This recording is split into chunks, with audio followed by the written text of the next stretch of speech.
আজকে তোমাদেরকে একটা গল্প শোনাবো। গল্পটা হলো মেয়ে থেকে মা হয়ে ওঠার গল্প। এই গল্পে আছে নতুন প্রাণের সৃষ্টি কথা। আমার প্রিয় মানুষটার হাত ধরে 7টা বছর পার করে দিলাম, আর এই 7 বছরে আমরা সুন্দর মুহূর্ত কাটিয়েছি। একটা ছোট্ট প্রাণ ধীরে ধীরে বেড়ে উঠছে আমাদের মধ্যে। সত্যি এটা ভগবানের অপূর্ব সৃষ্টি। তবে হ্যাঁ, এই অনুভূতি কিন্তু ভাষায় প্রকাশ করা যাবে না। এটা হচ্ছে মাতৃত্বের অনুভূতি।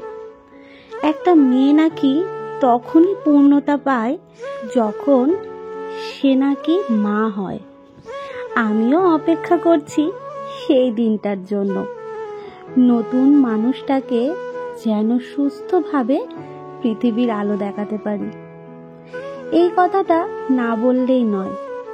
আমার এই প্রিয় মানুষটা ছাড়া আমার কাটানো দিনগুলো খুবই কষ্টের।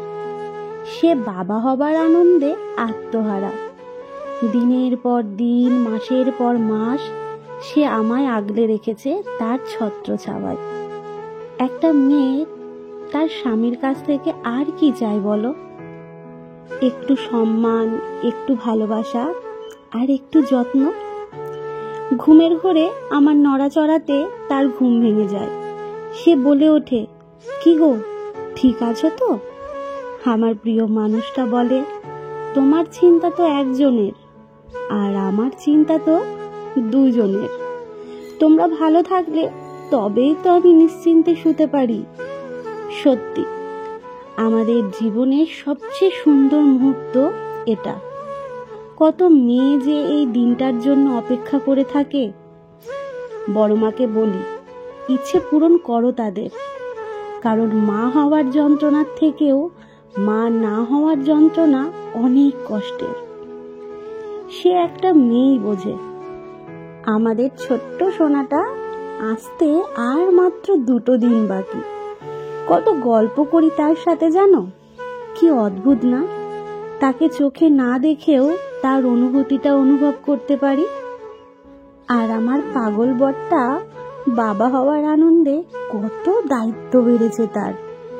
কি খাবো, কখন খাবো, পায়ে ব্যথা হচ্ছে কিনা, ভালো আছে কিনা, কোনো সমস্যা হচ্ছে কিনা, সমস্তটাই হাজারো প্রশ্ন নিয়ে তার মাথায় চিন্তা। দেখতে দেখতে তার সাথে 7টা বছর পার করে ফেললাম।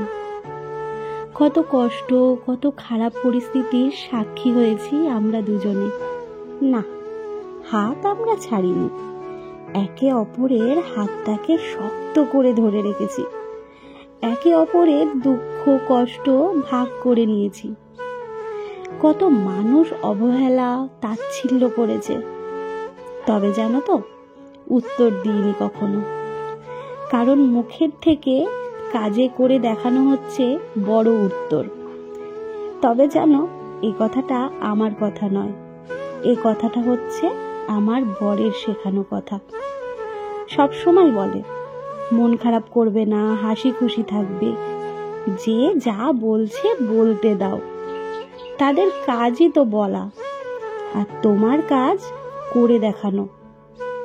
তাই তুমি তোমার কাজে যখন সফল হবে, তখন সবাই সবার উত্তর পেয়ে যাবে। আর সেটা আশা করছি সবাই পেয়েও যাচ্ছে। শুধুমাত্র 7 বছর নয়, 7 জন্ম যেন আমার এই ভালোবাসার মানুষের সাথে কাটাতে পারি। সব সময় আমার পাগল বরটা চিন্তায় থাকে। আমি তো নিজেই বাচ্চা, আমি আবার বাচ্চা সামলাবো কি করে? আমিও অবশ্য বলি, আমাদের দুজনকে সামলানোর জন্যে তুমি তো আছো। আমি চোখ বন্ধ করে তোমার ওপর ভরসা করতে পারি। এতগুলো দিন, এতগুলো মাস সুন্দরভাবে আমাকে আগলে রেখেছো। পারবে না এবার আমাদের দুজনকে আগলে রাখতে? সত্যি বলতে মাতৃত্ব অনেকটা সুন্দর, তবে যদি তার ভালোবাসার মানুষটি তার পাশে থাকে।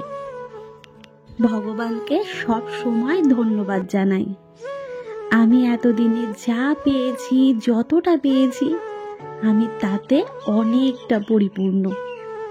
তবে হ্যাঁ, এখন যে আসতে চলেছে সে যেন সুস্থভাবে আমাদের কাছে আসে, তাকে নিয়েই তো আমাদের বাকিটা পথ কেটে যাবে, তাকে ঘিরেই তো আমাদের সব আশা আকাঙ্ক্ষা। তবে আজকে দুজনের মাঝে সময় এসেছে নতুন মানুষটার, তাকে নিয়েই শুরু হোক আমাদের বাকি গল্প কথা।